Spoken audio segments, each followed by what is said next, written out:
लोगोफोर नोंथांमोननि गेजेराव आरोबाव मोनसे गोदान भिडिअनि आपडेट लानानै फैलायबाय। नैबे गोदान भिडिअनि फुल आपडेटखौ मिथिनो थाखाय बे भिडिअखौ जोबजासिम नायनो नांगोन। नोंथांमोना थाम्बनेल आरो टाइटेलाव नुनानैनो मिथिखादों जानो हागौ आं मा भिडिअनि आपडेट लानानै फैदों। लोगोफोर नैबे भिडिअखौ लाइक, शेयार आरो कमेन्ट खालामनानै गालां आरो बे चेनेलाव गोदानै हाबसनदोंब्ला चेनेलखौ साबस्क्राइब खालामनानै गालां। आं बेफोरबायदि गोदान भिडिअनि आपडेट लानानै फैबाय थायो। बिदिब्ला लोगोफोर गोबाव खालामाजासे फैदो दिनैनि नैबे गोदान भिडिअनि आपडेट। दिनैनि नैबे गोदान भिडिअनि आपडेटनि टाइटेलानो जादों उरां फारां। बेयो मोनसे गोदान मिउजिक भिडिअ।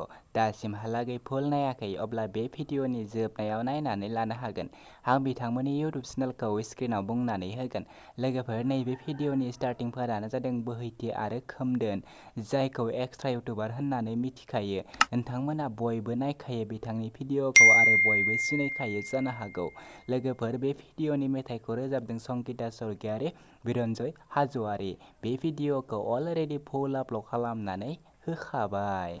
आरो नैबे भिडिअनि डिरेक्टरानो जादों मिहिर आरो जास्टिस बसुमतारी। नैबे भिडिअआ जोबोरैनो मोजां जादों। बे भिडिअनि प्रडिउसारानो जादों जास्टिस बसुमतारी।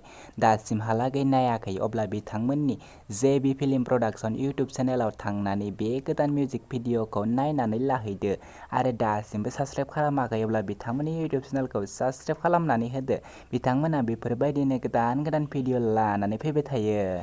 बे भिडिअनि कास्टिंफोरानो जादों कबिता, दुर्गे, बुहुम, बिगोम, जुस्ना, रिंसार, निसा, फुलेन, धर्मेन्द्र, माइनाव, बिलायस्रि आरो अनास्रि।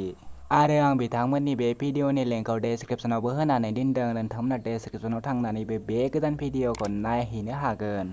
बिदिब्ला लोगोफोर दिनैनि नैबे गोदान भिडिअनि गुसुं आपडेटआ बेनोसै। आंनि चेनेलखौ दासिमबो साबस्क्राइब खालामाखै अब्ला आंनि चेनेलखौबो साबस्क्राइब खालामनानै गालांदो। आं बेफोरबायदिनो गोदान भिडिअनि आपडेट लानानै फैबाय थायो।